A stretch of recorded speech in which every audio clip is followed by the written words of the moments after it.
Sortez du cadre, présenté par Nikos Aliagas. Tous les samedis, 11h30 sur Europe 1. Bonjour à tous, alors je suis embêtée parce que la semaine dernière, j'ai dit à Philippe Torreton que j'étais amoureuse de lui.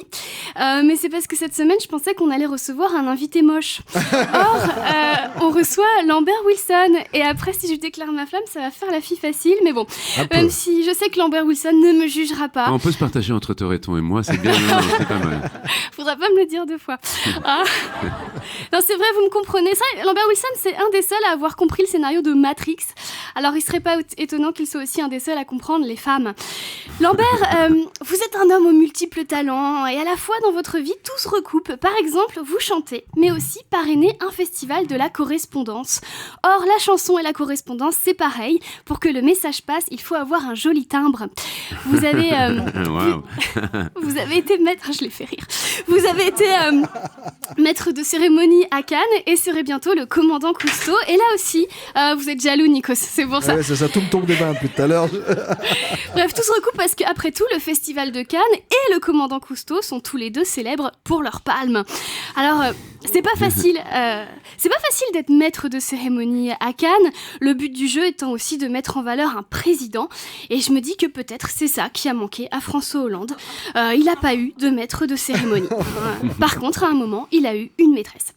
Lambert, bientôt, vous serez dans La Vache, où votre partenaire s'appelle Jacqueline. Vous chantez La Bicyclette, chanson dans laquelle vous dites aimer Paulette. Jacqueline, Paulette, de toute évidence, vous aimez les prénoms ringards. Moi qui m'appelle Christine, j'ai toutes mes chances. Alors c'est vrai, on pourrait dire du film La Vache, c'est pas crédible, un homme qui traverse la France à pied avec une vache. Mais moi en vrai, ce que je trouve pas crédible dans le film, c'est que Lambert Wilson se fasse larguer. Ça franchement, je vois pas comment ça pourrait arriver. À noter que le film est coproduit par Jamel Debbouze et je voudrais souligner quand même comme cet homme a du goût dès qu'il s'agit de produire quelque chose. Et je dis pas ça parce qu'il produit mon spectacle. Mais du coup, je voulais lui proposer, comme c'est mon patron, je voulais lui proposer la suite de La Vache. Avec vous dans le rôle principal, ce serait en fait la version végétarienne de La Vache. Ça s'appellerait La Mâche. Et ce serait l'histoire d'un agriculteur qui traverse la France avec une salade. Voilà, je vous laisse y réfléchir. Alors, Lambert, vous n'êtes pas seulement l'acteur de tous les répertoires ou le cultivé gentleman, vous êtes aussi un fervent défenseur de la planète. Et j'ai remarqué, les écolos sont de plus en plus sexy quand même. On a commencé très bas avec José Bové. Après, petite montée de gamme avec Nicolas Hulot. Qui a refusé de rentrer dans le gouvernement de Hollande. C'est vrai. Cette semaine. Bah oui, après encore plus sexy, il y a eu Leonardo DiCaprio et maintenant Lambert Wilson à égalité avec moi. Enfin, vous êtes le poète, l'homme accessible qui ne se laisse pas galvaniser par le star system. D'ailleurs, quand on vous demande où vous vous voyez dans 20 ans, vous répondez dans un port en Grèce et plus du tout en contact avec mon métier.